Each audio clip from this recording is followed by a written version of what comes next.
ज्या काही टेस्ट मी तुम्हाला सांगितल्या, बेसिक टेस्ट आणि ज्या काही अस्थमाच्या ॲडव्हान्स टेस्ट आहेत, स्पायरोमेट्री, DLCO, फिनो, लंग ऑसिलोमेट्री, अशा बरेच प्रकारच्या टेस्ट आहेत ज्या आपल्या ब्रिज्वेल हॉस्पिटलमध्ये अस्थमाच्या पेशंटसाठी किंवा फुफ्फुस विकार किंवा श्वसन विकार असणाऱ्या पेशंटसाठी उपलब्ध आहेत.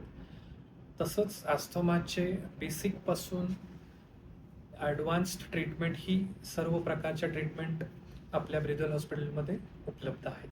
पल्मनरी फंक्शन टेस्ट्स म्हणजेच हा एक खूप ब्रॉड टर्म आहे ज्याच्यामध्ये वेगवेगळ्या प्रकारच्या टेस्ट, ज्याच्यामध्ये आपण फुफ्फुसांची क्षमता, फुफ्फुसांची एफिशियन्सी किंवा फुफ्फुसांच्या कॅपॅसिटीज टेस्ट करतो.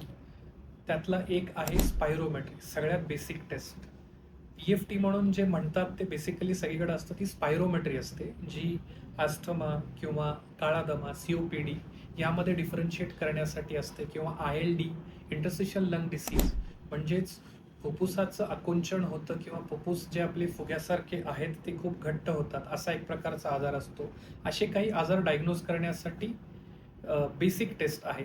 पण त्याच्या पुढे जाऊन काही स्पेसिफिक डिसीज रिलेटेड काही स्पेसिफिक टेस्ट असतात, ज्यालाही पल्मनरी फंक्शन टेस्टच्या स्पेक्ट्रम अंडरच येतं.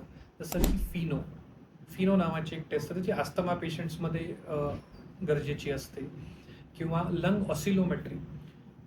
स्पायरोमेट्री जे लोक करू शकत नाहीत, जशी लहान मुलं किंवा वयस्कर व्यक्ती, ज्यांना ते करणं पॉसिबल होत नाही, अशा लोकांसाठी नक्कीच ऑसिलोमेट्री हा बेटर ऑप्शन आहे. लंग ऑसिलोमेट्री किंवा फोस्ट, आपण त्याला FOT म्हणतो, असे टेस्ट्स आपल्या ब्रिज्वेलमध्ये उपलब्ध आहेत. काही ॲडव्हान्स टेस्ट असतात, जसं की lung diffusion capacity, DLCO, diffusion capacity, ज्याच्यामध्ये एक प्रकारचा गॅस आपल्या लंग्समध्ये सोडला जातो. तो किती कुठेपर्यंत जातो, कुठल्या भागात जातो, कुठेपर्यंत डिफ्युजन होतं, कुठे होत नाही, त्यामुळं लंग ॲक्च्युअलमध्ये किती फंक्शनल आहे, किती नाही आहे, किती निकामी झालं आहे, हे आपल्याला कळू शकतं. अशा सर्व लंग फंक्शन टेस्ट किंवा पल्मनरी फंक्शन टेस्ट आपल्या ब्रिज्वेल हॉस्पिटलमध्ये उपलब्ध आहेत, ज्याचा आपण फुफ्फुसांचे विकार असणाऱ्या पेशंटसाठी फायदा करू शकतो.